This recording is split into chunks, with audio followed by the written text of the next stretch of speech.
Javian, I'll just ask, you guys shot 51% from the floor. It seemed like the offense was pretty consistent the entire game. Just what went into the offense? What was working so well tonight?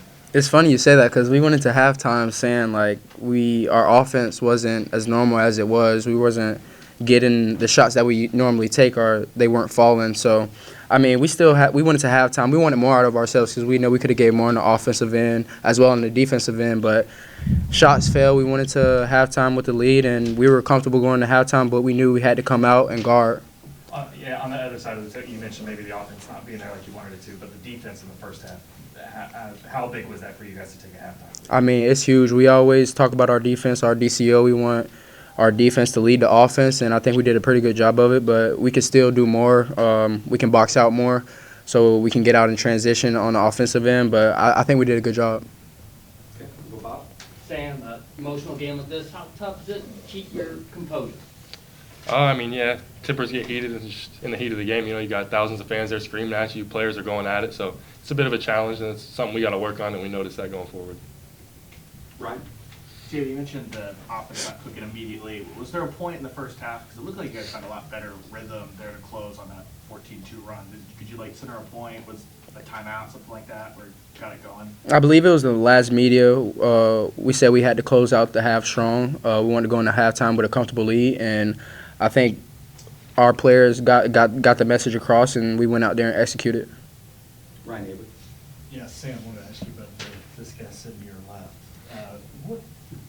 What is it, maybe the biggest thing that he's brought to the team? We saw, in the second half, as Arkansas makes a couple of pushes, every time it seems like he comes right in the middle of, right in the ship. Yeah, I mean, he controls the tempo of every game. You know, he's the head of our snake offensively, and he's a great leader for us. But, I mean, it's just the work he puts in every day. It's not really a surprise to any of the guys in the locker room. Like, we see him getting shots before practice, after practice. Like, this dude just loves the game. So seeing him do what he does is really not a surprise to us. Any additional questions for? Okay, we'll go Eric. For both of you guys, just 9-0 start, the big start. You're going to start having targets on your back, especially after a win like tonight. Moving forward, how do you handle that pressure that continues to build each game? I mean, that's what we want. We want to be the best. We want to beat the best. I mean, that's what you want to ask for. That's what it takes to win a national championship. You want that target on your back. You want to go out there with knowing that those teams respect you at a high level, because we're going out there competing at a high level every night. We'll stay in the front row. Go to the right. Yeah, Bob with Arkansas Democrats. I had two-part. First, Arkansas, kind of came out and punched y'all back to start the half, closed at 37-31, and you guys opened it back up, kind of all hell broke loose there for a minute. But what was the key to reestablishing the big lead?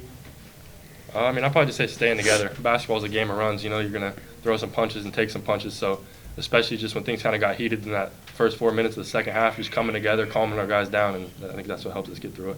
Yeah, you got a thought on that? I mean, yeah, like Sam said, we got to stick together. I think we do a good job of that, calming each other down. We always say no highs, no lows. They made a run, they cut it to 6, and that's fine. We got to go out here, get a stop, go on the offensive end, and score. And I think that's what we did. Sam talked about the intensity a little bit, but there were 6 technicals, and Arkansas coach got ejected and everything. Just how intense was it, and just what was it like being in a game with 6 technicals? I never saw that. I mean, it was very intense, as you could tell. The technicals going everywhere, but it's a learning curve for us. We gotta keep our heads at the end of the day. We can't let that affect our game and how we play. Yeah, I would just say it was a learning curve for us. Any additional questions for the players? Okay, thanks, guys. Thank you. Thanks.